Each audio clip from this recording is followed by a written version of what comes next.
YCP మేనిఫెస్టోలో ఇచ్చిన హామీలను సీఎం జగన్ నెరవేర్చలేదని విమర్శించారు లోకేష్. నిరుద్యోగ యువతను సీఎం మోసం చేశారన్నారు. అనంతపురంలో నిర్వహించిన శంఖారావం సభలో ఆయన పాల్గొన్నారు. సిపిఎస్ రద్దు చేస్తామని చెప్పి మాట తప్పింది జగన్ కాదా అని ప్రశ్నించారు లోకేష్. 5 ఏళ్లలో చేయని పనులు ఇప్పుడిప్పుడే ఆయనకు గుర్తొస్తున్నాయని ఎద్దేవా చేశారు. ఇన్నాళ్లు ఏం చేశారో జగన్ను ప్రజలు నిలదీయాలని కోరారు లోకేష్. మన రాష్ట్రంలో ఒక బిల్డప్ బాబాయ్ వచ్చాడు. ఆ బిల్డప్ బాబాయ్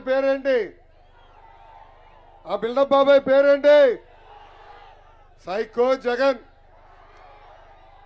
బిల్డప్ బాబాయ్ మధ్యన సిద్ధం సభ అని పెట్టాడు. జనరల్ గా పులియో సింహం చూస్తే భయపడతారు, కానీ బిల్డప్ బాబాయ్ డ్రోన్ ని చూసి భయపడ్డాడు. అక్కడ సభలో మొత్తం గ్రీన్ మ్యాట్లు వేశారు తల్లి. ఎటుగో సభకి ప్రజల్లా రారు, గ్రీన్ మ్యాట్ ద్వారా గ్రాఫిక్స్ చేయాలని ప్రయత్నించారు. అరగంట star Ambati Rambabu, betting star Anil ఏకంగా నన్ను తిట్టారు.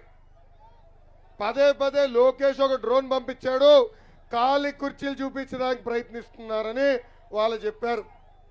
అంటే సభ సాక్షిగా ఆ సిద్ధం సభకి ప్రజలు సిద్ధంగా లేరని తేల్చి చెప్పేశారు ఈ ఇద్దరు దొంగలు. బాహుబలి ట్రైలర్ చూపించారు, కానీ ఏకంగా పుల్లకేసి సినిమా సభ చూపించే పరిస్థితికి వచ్చింది ఈ సైకో జగన్ ప్రభుత్వం. అందుకే నిరుద్యోగ యువకులకి నేను హామీ ఇస్తున్నా, 2 నెలలు ఓపిక పట్టండి. తెలుగుదేశం, జనసేన, బీజేపీ ప్రభుత్వం వస్తుంది.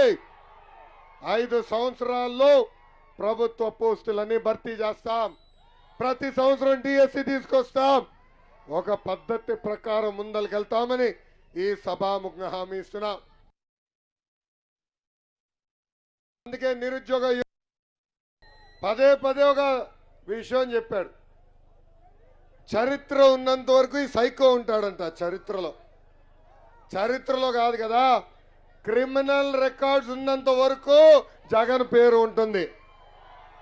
చంచలగూడ జైలు గోడలపై జగన్ పేరు ఉంటుంది. క్విట్ ప్రోకో తెల్ల కాలర్ నేరస్తుడిగా చరిత్రలో జగన్ మిగిలిపోతాం ఖాయం. మాట ఇస్తే తగ్గేదే లేదంట. ఎన్నికల ముందర ఏం చెప్పాడు తల్లి? సంపూర్ణ మద్యపాన నిషేధం చేసిన తర్వాతనే మీ ఓట్లు అడుగుతా అన్నాడు. చేశాడా సంపూర్ణ మద్యపాన నిషేధం? వారంలో సిపిఎస్ రద్దు చేస్తా అన్నాడు. వారాలు వస్తున్నాయి పోతున్నాయి, సిపిఎస్ రద్దయిందా? 45 సంవత్సరాలు నిండిన ఎస్సీ ఎస్టీ బీసీ మైనారిటీ మహిళలకి పెన్షన్ ఇస్తా అన్నాడు. పెన్షన్ ఇచ్చాడా?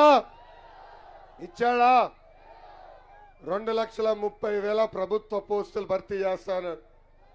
ప్రతి ఏడా 6,500 కానిస్టేబుల్ పోస్టులు భర్తీ చేస్తాను. ప్రతి సంవత్సరం జాబ్ క్యాలెండర్ అన్నాడు, మెగా డిఎస్సి అన్నాడు. ఇచ్చిన హామీ నిలబెట్టుకున్నాడా అని తాడిపత్రి ప్రజల్ని ఒక్కసారి ఆలోచించమంటున్నా. జగన్కి నేను ఛాలెంజ్ విస్తున్నా. జగన్ టైం డేట్ నువ్వు ఫిక్స్ చేయి. తెలుగుదేశం పార్టీ అధికారంలో ఉన్నప్పుడు బీసీలకి మేము ఎలాంటి సంక్షేమ కార్యక్రమాలు చేశామో చర్చకు నేను సిద్ధం, నువ్వు సిద్ధమా అని అడుగుతున్నా.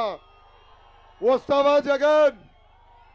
సలహాదారులు పంపిస్తాం కాదు, పిల్లిగడ్డం అన్నిట్లో ఏటు ఉన్న విజయసాయి రెడ్డిని పంపిస్తాం కాదు. దమ్ము ధైర్యం ఉంటే చర్చకు నువ్వు రావాలి. తల్లి జగన్ని చూస్తే ఒక కట్టింగ్ ఫిట్టింగ్ మాస్టర్ గుర్తొస్తాడు తల్లి. ఏంటది? Cutting fitting master. ఆయనకి 2 బటన్లు ఉన్నాయి తల్లి, ఒకటి బులుగు బటన్, ఒకటి రంగు ఎర్ర బటన్ తల్లి.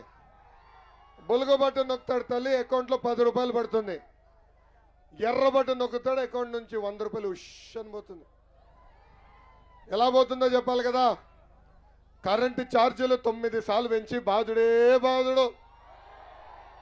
ఆర్టీసీ ఛార్జీలు 3 సార్లు పెంచి బాధుడే బాధుడు. ఇంటి పన్ను పెంచి, చెత్త పన్ను పెంచి, క్వార్టర్ బాటిల్ ధరలు పెంచి, భూమి ధరలు పెంచి, పెట్రోల్ డీజిల్ గ్యాస్ ధర పెంచి బాధుడే బాధుడు. ఇంకా నిత్యావసర సరుకుల ధరలు పెంచి బాధుడే బాధుడు. ఇంకా కటింగ్ మాస్టర్ అనగా తల్లి అన్న క్యాంటీన్ కట్. పండగలు వస్తే పండగ కానుక ఇచ్చేవారు బాబు గారు, అది కట్. ఇంట్లో ఎవరన్నా చనిపోతే 5 లక్షల రూపాయలు ప్రమాద బీమా వచ్చేది, అది చంద్రన్న బీమా కట్. ఇంట్లో పెళ్లి జరిగితే పెళ్లి కానుక వచ్చేది, పెళ్లి కానుక కట్. పిల్లల్ని కాలేజీకి పంపిస్తే ప్రభుత్వం ఇచ్చే స్కూల్ ఫీ రీంబర్స్మెంట్ కట్. 6 లక్షల వృద్ధులకి రావాల్సిన పెన్షన్ కట్. రైతులకి రావాల్సిన డ్రిప్ ఇరిగేషన్ కూడా కట్ చేసింది ఈ ప్రభుత్వం.